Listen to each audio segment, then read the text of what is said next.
coming in June. Hi, it's Dr. G, and after 2+ years and about 140 episodes of hosting the Menopause Movement Podcast, I've had a revelation. This podcast is about more than just menopause. We talk about mindset, building wealth, creating habits, discussing life hacks, and so much more. So it's time to move forward from menopause and into being more. As you've probably heard me say many times, menopause is not a medical condition that requires treatment. It's the privilege of a long life, and it gives us the opportunity to launch something new. To that end, I want to help in more ways than just menopause. Welcome to the Launch Your Life with Dr. G podcast. It's the only mindset podcast that provides weekly actionable insights for lasting happiness and change, specifically created for high-achieving professionals who are ready to bounce back and prevent burnout. We're still going to have awesome guests. We'll still talk about the menopause things that women want to know about, but we're going to focus on mindset. Now, why, you might be asking? Because we live our entire lives in our minds, and the faster and more efficiently we can make it a happy place, the better our lives will be. Life is a series of adventures, and we can launch our next phase and create 1% improvements together. I'm honored to be on this journey with you, and I can't wait to bring you all of the awesome guests for this new podcast. Welcome back to the Menopause Movement Podcast. I'm your host, Dr. Michelle Gordon, and today we are joined by Makhosi Candiss Pitts. Makhosi is on a mission to help high achievers in the spiritual closet navigate the changes of spiritual awakening in order to uncover their purpose, freedom, fulfillment, and manifest limitless prosperity. By utilizing various spiritual gifts like direct communication with the ancestors and spirits, spiritual sight and hearing, energy healing, divination, prophecy, trance, and bending of reality, she assists others to uncover who they really are and break through the blocks, keeping them from reaching their full potential. Makhosi spent 3 years traveling back and forth between the U.S. and West Africa in initiation into the Dogon culture, changing the paradigm of her perspective about life and spirituality, as well as studying the knowledge of ancient Egypt. In the following year, she was led by her ancestors through her dreams and synchronicities to complete a series of 7 initiations, tests, and trials in South Africa to become a fully initiated Sangoma, or a Zulu shaman. Not everyone who begins this training finishes. Some people even die in the process. One doesn't choose to become a shaman. A shaman is chosen by the spirit world before birth. It is only through a spiritual awakening and a specific illness that one is called to remember their life's purpose.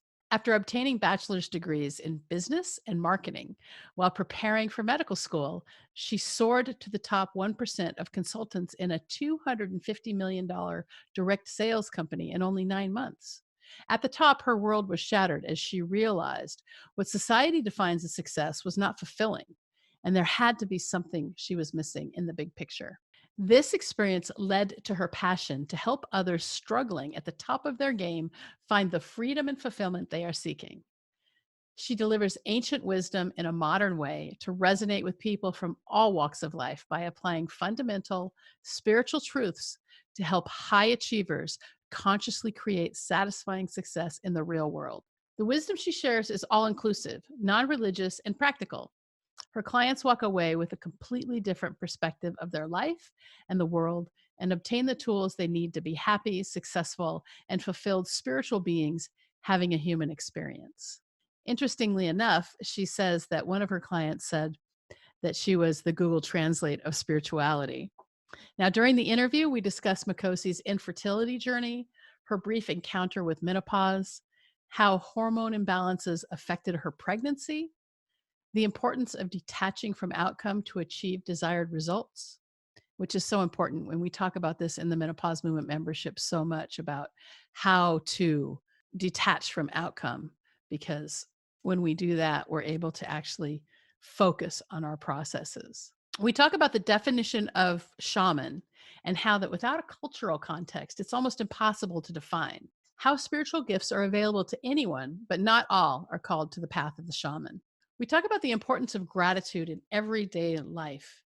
And then we discuss the questions people are asking before they come to Makhosi. The primary one being, why am I so unfulfilled?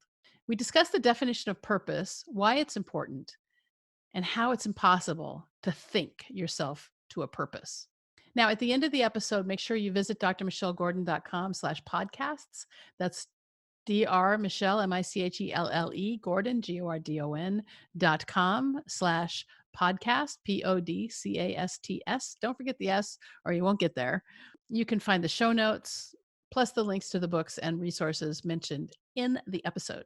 Now, if you enjoy the episode, make sure you subscribe to the podcast so you're always the first to know when each episode is released. And thank you so much for all the 5-star reviews. We appreciate them so much.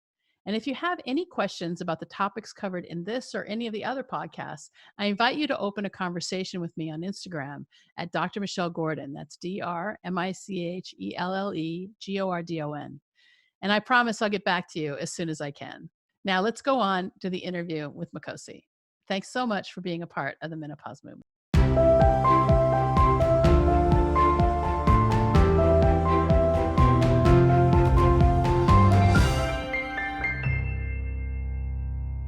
So, Makhosi, thanks so much for joining the Menopause Movement Podcast. I'm excited to have you here. Thank you for having me. So, I want to hear your hormone story. You said that you've had like hormone issues. So let's go ahead and start with that. Oh my gosh, where to even begin with that? I swear I've been having hormonal issues since I started my cycle at like 10. You were 10 years old when you started your period? Yeah. Wow. Very young. 13. That's really young. Yeah, 10 was so young. And almost immediately I started having issues with endometriosis, polycystic ovaries. I've dealt with many challenges over my life.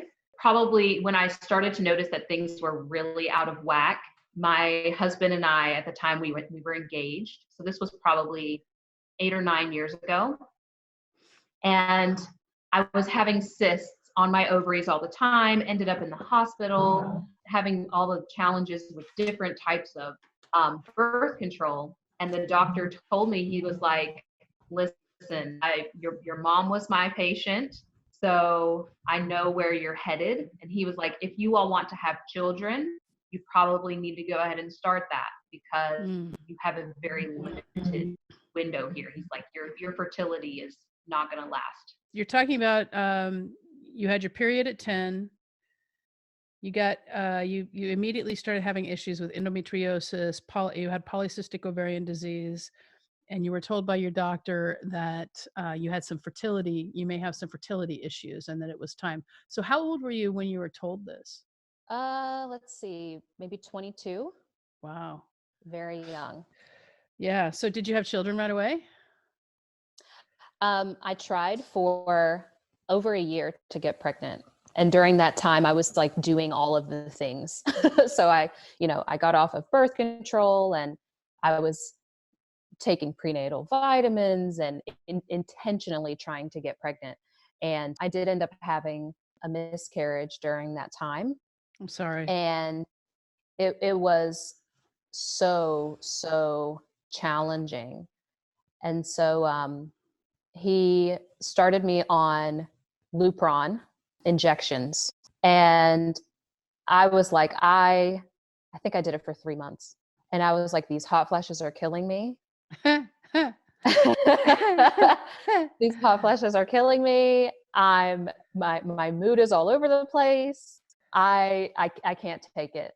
So he said, well, the last option is we need to do laparoscopic surgery in order to remove some of the endometriosis and also stimulate your ovaries to ovulate, because I wasn't ovulating. Okay. At the time. Were you overweight? I was a little bit overweight, not much. I was probably maybe 20 pounds overweight. Okay. Did try Typical to lose American weight. Yeah, I was doing metformin at that time as well. So were you diagnosed with diabetes type 2, or was that because of the polycystic ovarian disease?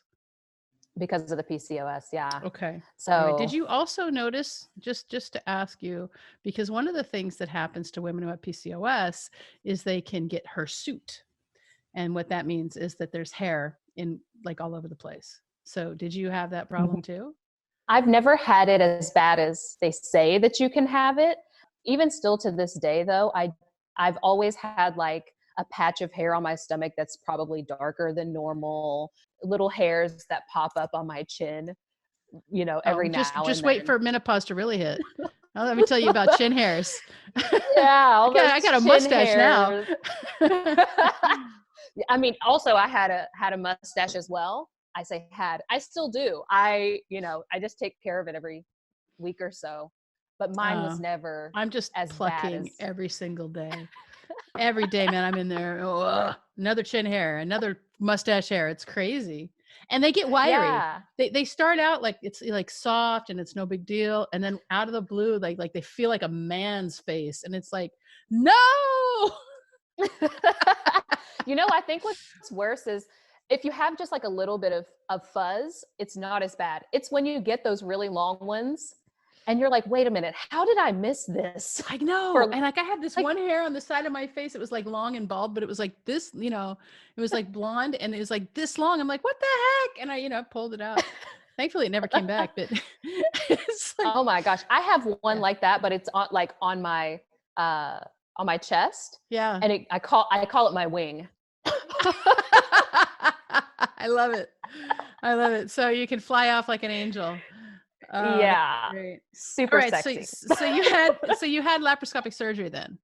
Yeah. So I had, well, actually I did not. So okay. I got off the Lupron and they scheduled a surgery. I ended up in the hospital again with another cyst. This time it was one of the blood-filled cysts. So I was in the hospital for like 3 days. Yeah. And apparently some things happened around that time. Some magical ovulation happened at that time. So I ended up I was scheduled to have surgery a couple of weeks later. And I go in, I'm getting prepped for surgery. The anesthesiologist comes in and talks to me. And they were like, oh yeah, we have to do a pregnancy test before we take you back. And I was like, well, that's ridiculous. I've been trying to get pregnant for over a year and I've been having all of these struggles. There's no way I'm pregnant. Well, time for my surgery comes and goes. Then another hour passes. Then another hour passes. And I'm like, where the heck is my doctor? Like, why am I still sitting here? And so he comes in and he's got this huge grin on his face. And he's like, listen, I had to wait until all of my surgeries were done because I had to be the one to come in here and tell you that you're pregnant. Oh, wow. And how long ago was that? Yeah. So my son is 7. So that was 2012. Okay. That's so great. It's been 7 years. Yeah. It was very challenging though, because I still had hormonal issues. My progesterone was super low. So my body kept trying to miscarry. I was on bed rest 6 months out of my pregnancy, taking progesterone in the hospital. My son ended up coming early because of that. Did they give you steroids? You know what? I don't remember. I mean, usually when we have premature babies and we know that they're going to come early, we give steroids to help mature the lungs. How early was he? Well, no, he was only like we literally got right to the 37-week mark. Oh, okay. So he was very easily viable. Yeah. Yeah. Yeah. So I didn't have to go through that. I was, but they did have me in the hospital for a couple of days before that 37-week mark.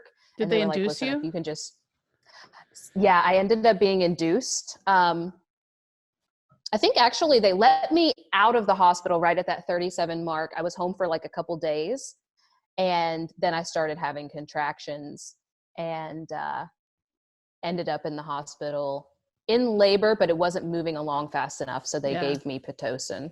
Yeah. I think everybody gets Pitocin nowadays. Yeah. So you had a natural delivery?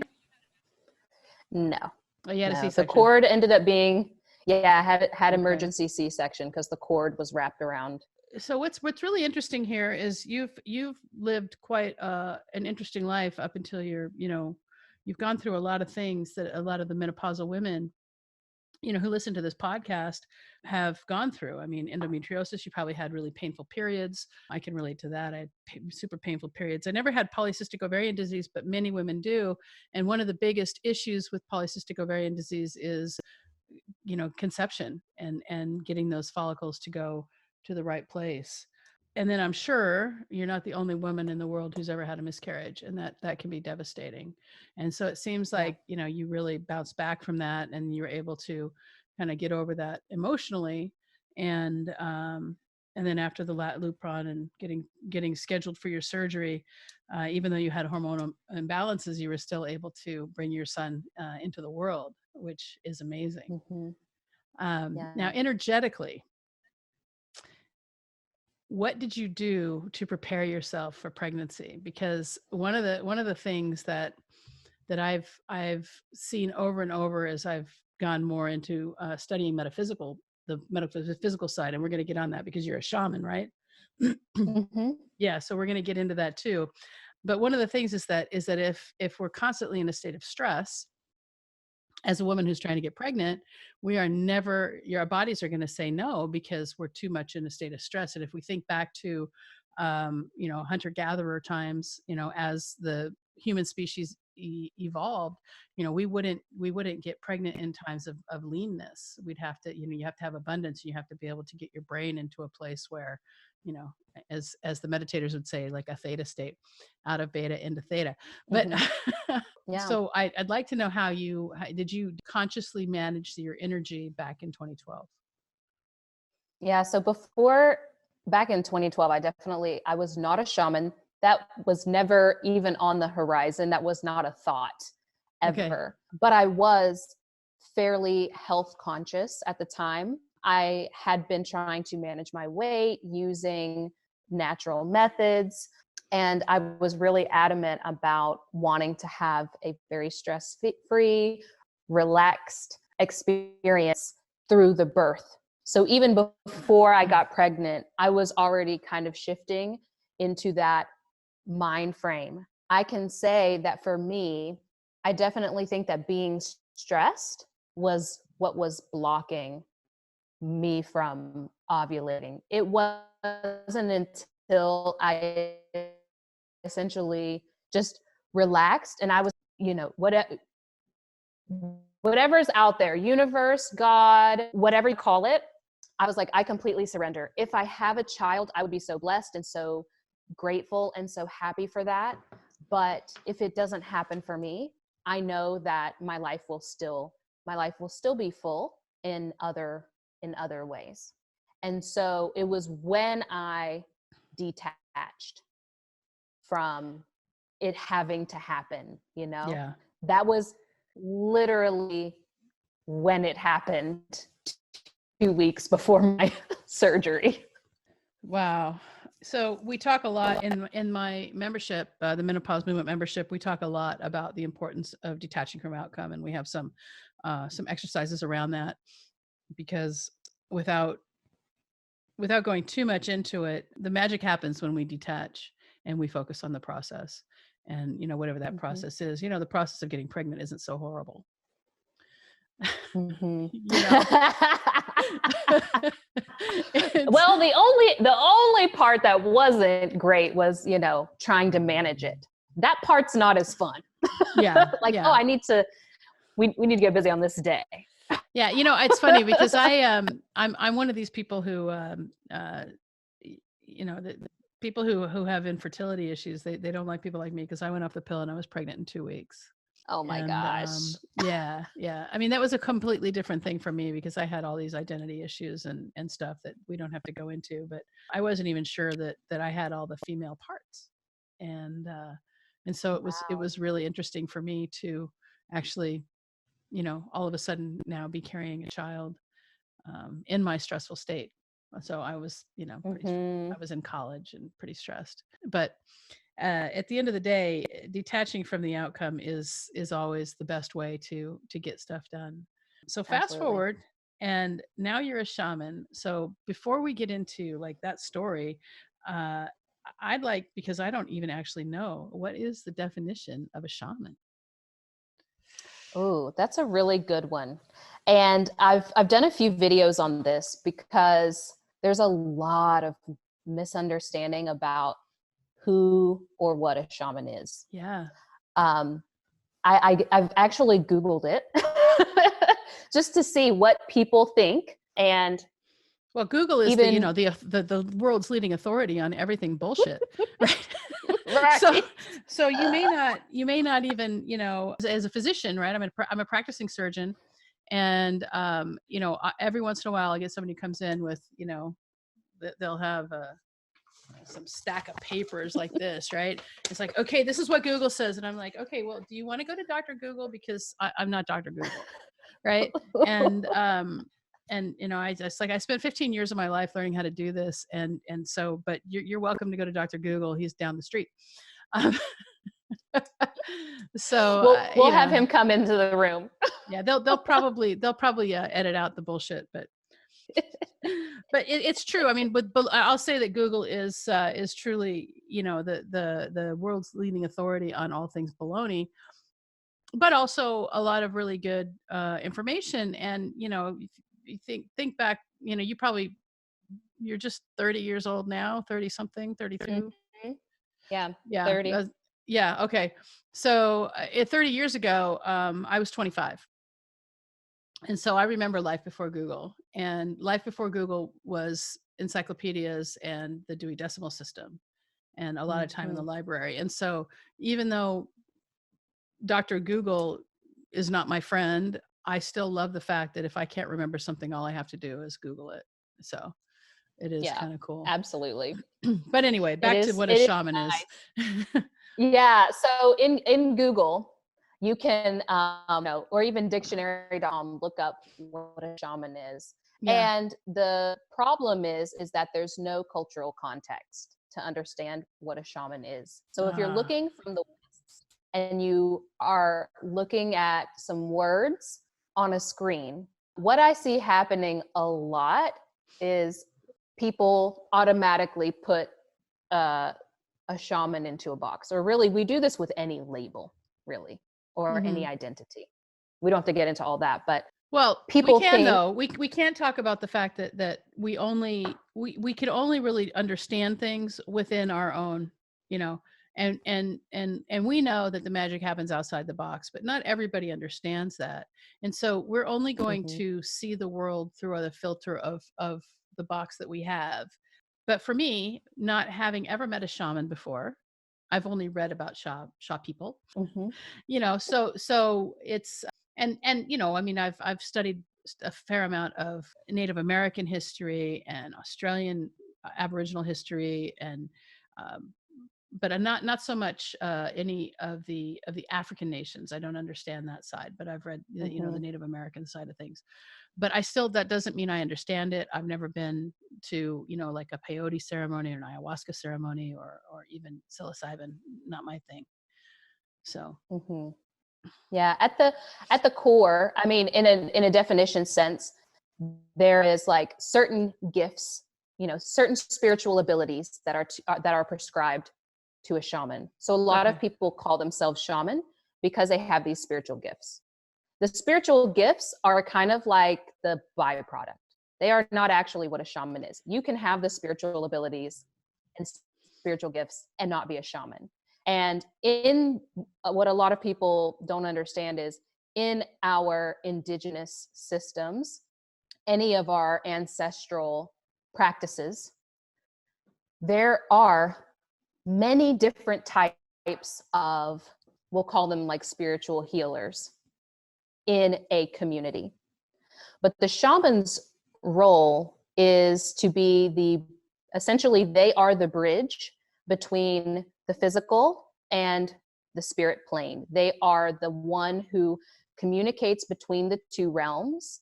So they can act on behalf of, an individual in the community trying to heal spiritually, but then they also are charged with the community's welfare. And so that's where you see things like shamans that can bring rain and, foresee certain events that may affect the community. And so, maybe the tribe needs to move and the shaman would be the one who has that responsibility. It is essentially a role of leadership and service in one. I love that. And it's so funny because I'm sure you've heard of Paramahansa Yogananda, right? Have you? Autobiography of a Yogi, this guy here. So I'm reading Yeah, his I lessons. haven't read it, but I have heard of him. So I'm reading the lessons because he resonated with me, and they're only $90. So I just bought them, and they come every couple weeks. But what's really interesting, he talks about in this, he talks about the third eye, right? We know the third eye right here, right? As the doorway. And what he says is that it's and this is the reason I'm bringing this up, is because I think that a shaman and a yogi are probably the same thing. In if we're looking at definitions, right? And in this super mirror, the developed yogi can infallibly perceive the past, present, and future destinies of all people, including himself and the cosmos. You know, when I read that, I wrote, well, what is the path to becoming a developed yogi? Was my first question. And secondly, do I want to see this? Because do I want to see what's going to happen for me or anybody I love or anybody else in the past, present, and future? And you know, when you start getting into the metaphysics of everything, because of quantum mechanics, there is no time, right? And things can happen instantly, right? And we can influence our past selves, we can influence our future selves right from this present moment, which is really, you know, I'm sure anybody who you know is watching this and doesn't want to believe I'm a surgeon. I'm wearing scrubs. I really am a surgeon, but I don't talk like a surgeon because I study this, you know, metaphysical stuff. And I was an atheist for a really long time, but I'm not anymore because I've, you know, ended up on a spiritual path. But so I don't think there's a lot of difference between what a yogi is and what a shaman is. I think it's just cultural. Again, we go back to what the cultural significance is, right? So the yogis come out of primarily India, and shamans come out of almost everywhere else. Would you agree with that statement? I think there is. I think there's some similarities and then some differences. I do think that for a yogi, anyone, if they made the decision, could become a yogi, could walk that path and develop themselves. Everyone has the ability to develop their spiritual gifts. The spiritual gifts are not what make a shaman a shaman. They are not what make the yogi the yogi.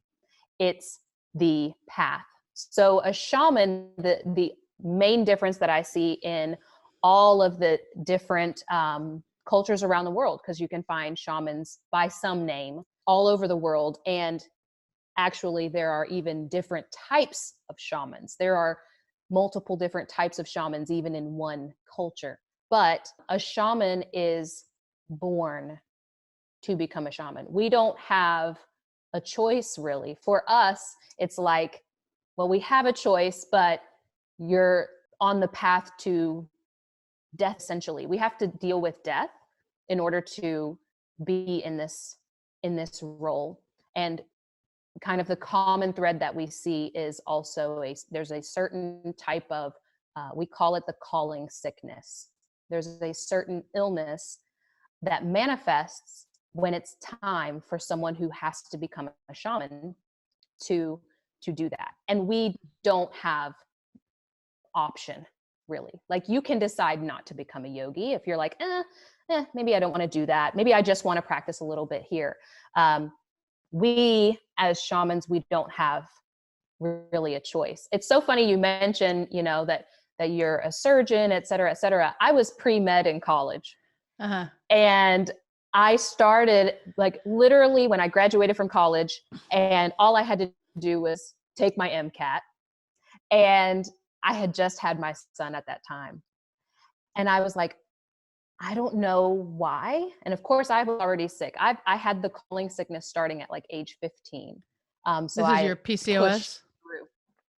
No, the calling sickness manifested for me as an undiagnosable illness. So I ended up in and out of the hospital all the time. They said, oh, it's fibromyalgia. Oh no, it's this. They diagnosed me with a rare immune deficiency called CVID, et cetera, schizophrenia, just a bunch of different things. They could not figure out what was actually wrong with me. I would be up all night screaming. And of course, I was having spiritual experiences from a very young age, combined with that, interacting with the spirits, interacting with the dead, et cetera. And when whenever I left college and decided that I was not going to go to medical school, it was very shortly after that, maybe a year and a half after that event, no, 2 years after that, that my spiritual journey kicked in.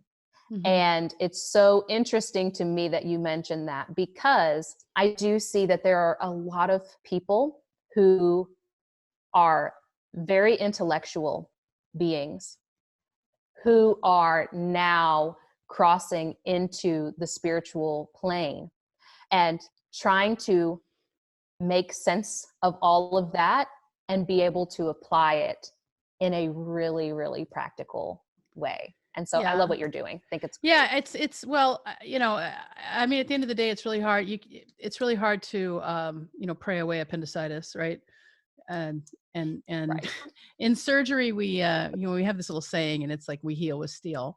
It's, so there are certain things that it, require intervention. At the same time, I think that we have people, the plastic surgeon Maxwell Maltz, who wrote Psycho-Cybernetics, which is, if you haven't read that book, it's a really great book on working with your mind. So he was a plastic surgeon, and he would, people would come in with, some sort of a disfigurement, and he would fix it, or they would come in with a perfectly normal face and think that they needed to fix something. And so throughout this book, he talks about how the mind is super powerful. And throughout my journey over the last few years, it's really going back to the power of the subconscious mind, and the power of how we think and how we speak to ourselves, that really makes our lives what they are, right? And so if I'm going to look in the mirror every time and say, you're a fat pig, then I am going to be a fat pig. If I'm going to look in the mirror every time and see that I need to lose some weight, but I still love this body and it can do so many amazing things and so much more than I let it do when I was in my 20s, then, and so I think everything is the matter of how we shift our perspective and what the perspective is. And so we're all on a spiritual path, whether we want to believe it or not. So even the most ardent atheist is on their own spiritual path, figuring out the meaning of life. And through whatever iteration of their life, that everybody ends up back at God. Everybody ends up back at God. And Right. these are just truths. And it's things that I didn't think I would ever say. When I was in high school, I was like a crazy Jesus freak, and my friends make fun of me, from when I was in high school, and then I kind of slipped away from it because the church didn't treat me well. I'm married to a lady, and that's automatically rejection right there, because people seem to care about sexual identity for whatever reason. But when I just saw that there's always availability of something bigger. There's whether you call it God, or whether you call it energy, or whether you call it universe, or whatever it is, the world that we live in is something that we've created, and that we have the ability and the opportunity to change everything just based on how we see things. Absolutely. It's so interesting too that you bring up, this kind of underlying truth that is like, when we pass on, all of us, we move on to the other side. Whatever you want to call it, we all move on to the other side. This is not a permanent state that we're in. This physical body, not a permanent state. So it's interesting because I do, in my healing practice, or whatever you want, it's more of a spiritual, I'm more of a spiritual teacher. And I work with people of all backgrounds, Christians, atheists, even Muslims, Jews, like every single background. I have absolutely no issues working with them, because as long as I know what your language is, right? Mm-hmm. Even if your language is science, I spent a lot of time studying science, physics, quantum physics, the sciences in general, and business as well, because I've been a business owner for 7 years now, 6 or 7 years.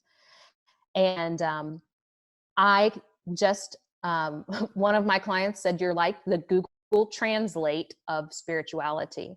And if I you love know that. someone's language, their language, you can translate spiritual concepts that can be applied into their life in a way that they understand. Yeah. What we are missing right now, though, a lot in self-help, personal development, spirituality, whatever you want to call it, what we are missing is that application, the integration, the embodiment, the empowerment aspect, because we love to be so philosophical and think that we are so smart and keep everything in our head, but have a hard time applying it. There's like a whole, there's a whole school of people, intellectuals who think that the mind is everything. And I have to admit that back in my 30s, I thought that it was the mind. Everything was everything. And then I had this little boy who was perfect, who got a brain tumor or whatever. He had some sort of a weird cancer, and his brain was affected. He had to have radiation and chemo, and I had to really look at all my beliefs around that. And was he still perfect now that his brain has been damaged? And I'm happy to say he's still alive and doing well, but he's different than he was when he was born because he went through an illness. And what's really interesting, because I'm looking back at this, I'm sure that this version of me, my 55-year-old me, was supporting my 30-year-old me, saying it's going to be okay. It's going to be okay. You're going to get through this. At that time, I didn't really look for a spiritual practice. I just survived every day. And it would talk about stress. Right. I smoked. Right. That was the way you were coping with it. And we do have this idea too, that there has to be a spiritual practice, and practices are helpful. Meditation is helpful. Healing frequencies, taking, doing ceremony or ritual, those sorts of things, they can be very helpful to that person. However, I think that the best spiritual practice is how you are living your life, who you're every being. day. Absolutely. Yeah. Absolutely. Yeah. I started asking this question way back. I would say back in May. I started asking myself every morning, who am I going to be today? Mm-hmm. And back in May, I didn't really care that much, and so I, especially when it came to like my body, I wasn't exercising the way I should be. I wasn't eating the way I should be.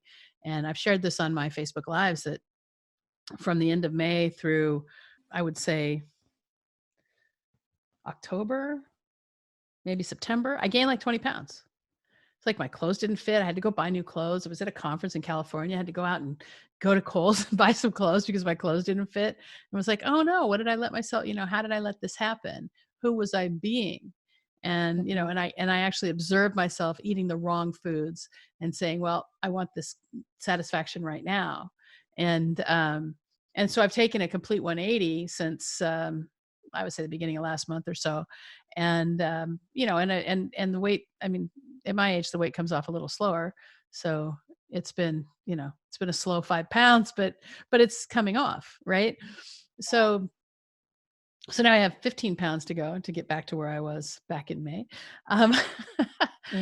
But the point I'm making is that, every morning when I get up, I won't get out of bed until I'm grateful for the day, grateful to be alive, grateful to be taking breath. And that has changed kind of everything.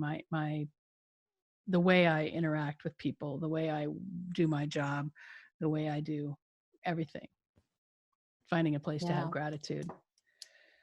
That by itself can be so impactful. I think that people don't realize that at any given time, the life that you're living at this present moment, and of course, present is constantly changing, it is only the sum of not just what you experienced, but how you chose to perceive what you experienced. And you're experiencing now the physical manifestation of that. So whenever I am working with a new client, taking someone in, what we'll notice very early on is they feel this misalignment, right? Like, how did I get here? And why is this not making me happy? Why am I unfulfilled? And when we really start to take things apart, most of the time they were being a version of themselves that was not true to who they really are, to their authentic self, to their higher self, who they were born to be, who they were uniquely encoded to be on this planet. They've instead decided to be, up until this point, who they thought they should be, Right. rather than what was really in alignment. And then that's when we find ourselves in crisis. That's true. And you know, we talk about alignment a lot. We talk about this in the Menopause Movement membership as well, about, you know, purpose and fulfillment. And we have exercises that help women kind of get through and figure out where they are and why they're where they are. And to get into alignment with our purpose, our soul purpose, and whatever that message is it's super powerful, and it's so fulfilling once you do. Because, you know, oftentimes what happens, especially, you know, now this is the Menopause Movement Podcast, so we're dealing with women who are in menopause. Most of them have children that are grown, so they're empty nesters, maybe in a second career, and you know, they're feeling like, why did an alien beam down and take control of my body? And you had an experience only for 3 months, but you had an experience of a menopause like thing where, you know, you were moody and you were sweating and you weren't sleeping, and you know, weight was probably pouring on, and you kept craving food, and like, why am I craving food? Why can't I stop eating? And these are the problems that women have in menopause. And just a simple awareness practice can help, like, mitigate so many of the symptoms. And we're not taught that. And I think too, like, for anyone, and you know, I do deal with people of all different ages as well. And specifically with menopause, I'm not in menopause, but, you know, I've, ever since my son was born, not quite testing for early menopause, but close to it. And so I've been having the hot flashes and this, that, and the other, and been going down that route for some years now. Yeah, for you, that's called premature ovarian. Right now. Premature ovarian failure is what it's called in your failure. age group. Yes. Yeah. So I have, you know, had that experience. And sometimes what I've noticed is that when we have these physical challenges, you know, you were also talking about the challenges that your son was having.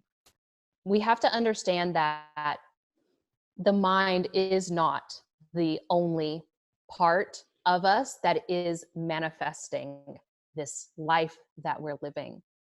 And so we have to understand and allow our perspective to shift to, if the mind is not the only aspect of me, if my higher self, if my spirit is also participating in this manifestation, what experiences did my own spirit want me to have by going through this challenge? And if you are a woman, period, if you are a woman and you chose to come here as a woman, we don't have to go into whether or not your spirit is feminine or not, but your physical body was chosen for a reason. And so even with something like menopause, which is a common thread between women, right? It's like a natural thing that we eventually experience. Yeah, I like to call it the privilege of a long life. Right. It's like a certain rite. It's a certain rite of passage, right? In its Exactly. own right. Yes, exactly. So we have to look at, what is it that my spirit wanted me to learn, or what can I choose to learn? If you don't even want to see it that way, you can say, what do I choose to take away from this experience, rather than looking at it like, oh, I hate this, I can't wait for it to be over, this is miserable. Yes, it is all those things. However, it doesn't have to be. I mean, actually, one of the doesn't. biggest fallacies I have, that women in menopause have is that they have to suffer through it. And we in the membership and in the course, we teach women how to love their lives where they are. And that's such an important thing, is to be where you are and to love it, because you can't be somewhere else. Right. The past and the future don't exist. That's right? true. It's Time just doesn't now. really exist. It's just, all you have really right now is now. And I think that is such a crucial thing that you are taking women through, because especially when we're talking about purpose, right? Or identity, we want to look at those as something to achieve in the future, because we come from a society where it's about achievement. It's about what's next. Right. And then we miss out on what is happening right now. Your purpose is here. It's in this moment, and you're getting to choose it. Mm-hmm. Want to live in it now, or do you want to keep pushing it 5 years in the future, and then that 5 years never happens because it's always ahead of you. It's not here. Yeah, one of the stories I talk about a lot is like when I finished my surgical residency. So this is a culmination of 15 years, right? 4 years of undergrad, 4 years of medical school. Actually, it was 6 years undergrad, because I did community college for 2 years. So 6 years of undergrad, plus a baby, 4 years of medical school, 5 years of residency. And so then I got this job, and I'm making money, and I'm supposed to be happy because I'd been working. I had this like singular purpose. I mean, when we were doing some energy work, and somebody put their hand in front of my head and they say, God, there's like a horn coming out of her head, because I was so focused on finishing medical school and residency. That's all I could think about. So once it was done, I had this huge letdown, like, well, what's next?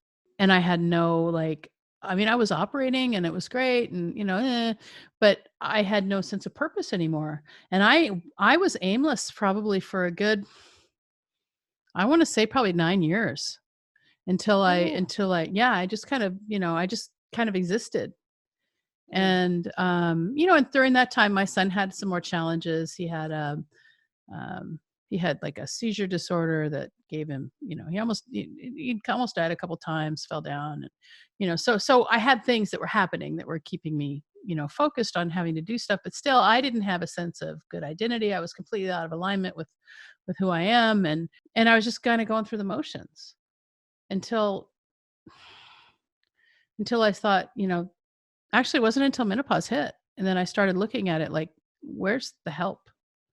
Where's the help for women in menopause? Because I looked, and there was there was nothing. I mean, there's a lot of information out there, and you can get all the information, but none of it is like coherent. And I'm a doctor. And I was like, wait a minute. And then people were saying, well, you'll lose the weight after menopause. And I'm like, well, I don't want to wait that long. I mean, menopause can last for 20 years. What, am I going to be fat for the rest of my life? No, I got to figure out how to do this now, Yeah. So that's when I thought, I saw this opportunity to help other women. And that's kind of how, and that's when I started feeling more purpose. And then I kind of got on the spiritual path and whatnot. But in terms of, helping women find a purpose before their menopause, how do you, where can people find you to come and work with you to get an idea of where their purpose is?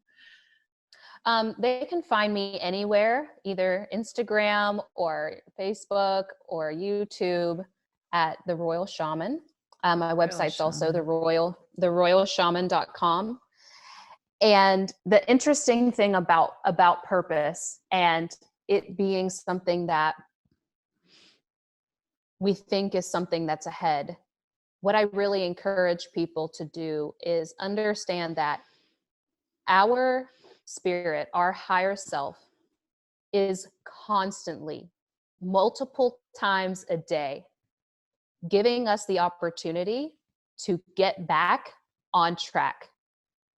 It's only for us to open our eyes, open our perspective, and begin to speak the language of our own spirit in order to be able to see what that purpose is. And you gave such a perfect example of doing that, because it was when you hit menopause. This is really what I teach people, is when you have certain things happen in your life that ding your awareness, that come into your awareness, that kind of shocks you. The challenges that we're facing present us an opportunity to live in our purpose. You can't take your way to purpose.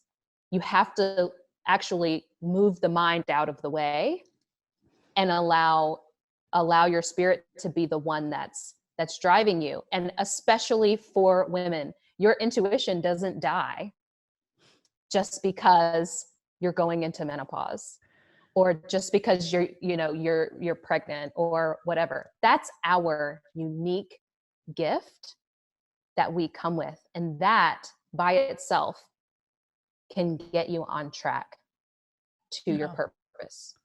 Yeah, it's really interesting because the whole other side of that is learning how to recognize what your emotions are trying to tell you.